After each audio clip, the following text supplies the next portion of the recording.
ఓం నమో వెంకటేశాయ. శ్రీమహాగణాధిపతయే నమః. శ్రీరామకృష్ణగురవే నమః.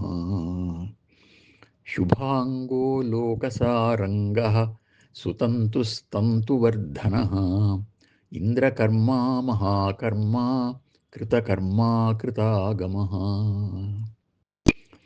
శ్రీ విష్ణు సహస్రం 84వ శ్లోకంతో నామస్మరణ చేసుకుని భీష్మ ఉపదేశం విందాం. లక్ష్మీ నివాస స్థానాలు, వైష్ణవ ధర్మం మొదలైన విశేషాలను విన్న తరువాత ధర్మరాజు, పితామహ, కొందరు మహాత్ములు నిష్ఠతో అగ్నులను తమలోనే ఆవాహన చేసుకొని తమ ఆత్మలలో పరమాత్మ దర్శనం చేస్తుంటారు అని చెబుతారు. వారు పరమాత్మను ఏ విధంగా భావిస్తారు తెలియజేస్తారా అని ఆసక్తితో అడిగాడు. భీష్ముడు సాదరంగా చెప్పసాగాడు. ఒకప్పుడు దేవదానవులకు గొప్ప యుద్ధం జరిగింది. దేవతలు అలసిపోయి బ్రహ్మదేవుణ్ణి ఆశ్రయించగా ఆయన శ్రీ మహావిష్ణువును ఆత్మలో ధ్యానించి స్తుతించి, నీవు సాధు పరిత్రాణ పరాయణుడవు, ఇప్పుడు రాక్షస బాధితులైన దేవతలను రక్షించు స్వామి అని ప్రార్థించాడు. ఇదిగో వస్తున్నాను అని వెంటనే మేఘ గంభీరమైన ధ్వనితో స్పష్టమైన మాటలు వినబడ్డాయి. వెనువెంటనే గదా శంఖ చక్ర శారంగ ఆయుధాలతో స్వామి గరుత్మంతుని మీద వచ్చి రాక్షస సంహారం చేసి అంతర్ధానం చెందాడు. ఆనంద ఆశ్చర్యాలతో దేవతలు, ఈ మహాత్ముడు ఎవరు, ఎంతటివాడు అని కుతూహలపడుతూ అడుగగా బ్రహ్మదేవుడు, ఇతడు శ్రీ మహావిష్ణువు, వైకుంఠుడు అనే పేరుతో ఉన్న మూర్తి విశేషంతో ఇప్పుడు ఈ వీరవిహారం చేశాడు. ఆయన ఇలాగే ఉంటాడని, ఆయన పద్ధతి ఇది అని తెలుసుకోవడానికి కానీ చెప్పడానికి కానీ సాధ్యం అవుతుందా? అయినా ఒక పద్ధతిలో తెలిపే సంఘటన ఒకటి ఉంది అని దేవతలకు తెలియజేశాడు. ధర్మనందన, ఆ పవిత్ర వాక్యాలను వివరిస్తాను, దానితో నీవడిగిన విషయం స్పష్టమవుతుంది అని చెప్పనారంభించాడు.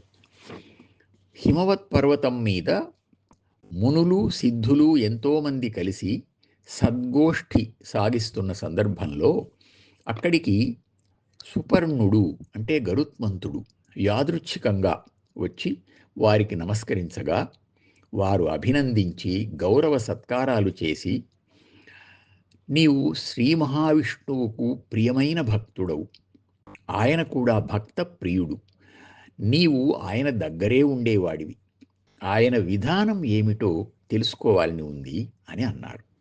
అప్పుడు గరుత్మంతుడు, మహాత్ములారా, స్థూలంగా చూస్తున్నప్పుడు ఈ ముల్లోకాలు రక్షించడానికి ఆయన దయతో విలాసంగా అవతారాలను ధరిస్తూ ఉంటాడు అని తెలుస్తుంటుంది. కానీ ఆయనను దర్శించడం అంటే అంతేనా? ఏనును మీరు నేల మరి ఎవ్వరు దక్షులు విష్ణు చందమున్ పూని ఎరుంగా, అవ్విపుడు భూరి దయారతి నాకు నేర్పడన్, తాను మహాద్భుతంపు చరితంబులు చూపుచూ భాషణామృతం బానగజేసెనా చెవులా, ఔవిధమున్ తెలియంగ చెప్పెదన్. ఆయన యథార్థతత్వం తెలుసుకోవడానికి ఎవరు సమర్థులు? ఆయనే దయతో తన మహాద్భుత చరిత్రలను చూపుతూ అమృతవాక్కులతో నా చెవులను పావనం చేసిన విశేషాలు మీకు తెలియజేస్తాను. నేను దేవేంద్రుణ్ణి జయించి అమృతం తెస్తున్న సందర్భంలో ఆకాశం నుండి ఒక ధ్వని వినిపించింది, పక్షిరాజా, నీ పరాక్రమాన్ని మెచ్చాను, నీకు వరమిస్తాను అని. అది విని సంతోషంతో, మహాత్మా, నీవెవ్వరో తెలిపి వరం ప్రసాదించు అన్నాను.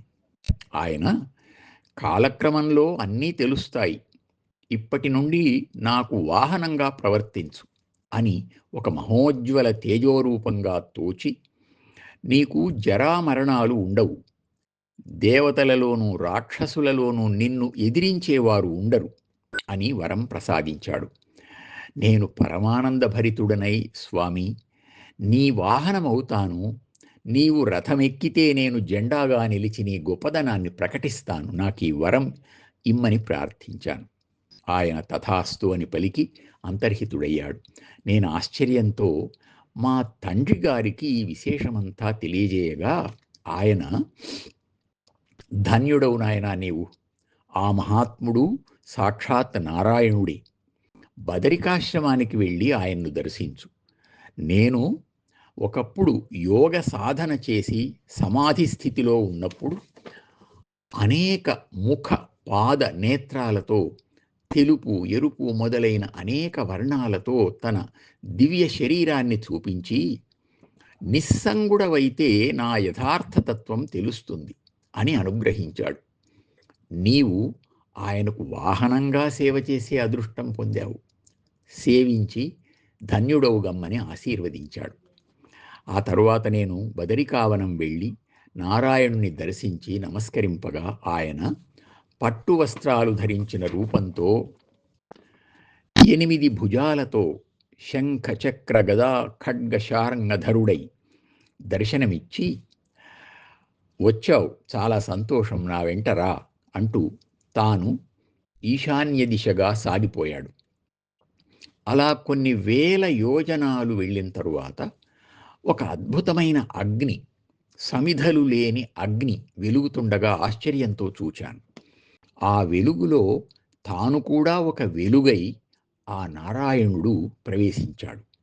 అక్కడ పార్వతీ సమేతంగా పరమేశ్వరుడు తపస్సు చేస్తుండగా వారిని దర్శించి ఆయన ఆ అగ్ని వెలుగును దాటి ముందుకు సాగాడు. నేను మార్గాయాసంతో ఉన్నప్పటికీ విడువకుండా వెంట వెళ్తూనే ఉన్నాను. చాలా దూరం సాగిన తరువాత ఆ స్వామి సూర్యకిరణాలు ప్రవేశించని ఒక పెను చీకటి మహాతమస్సులోకి ప్రవేశించాడు. నా చూపు సాగక నేను ఆగిపోయి మనస్సులో, ఆదిపురుషా కరుణించు, ఎటు సాగాలి అని ప్రార్థించగా, ఇటురా అనే అమృతవాక్కు వినిపించింది.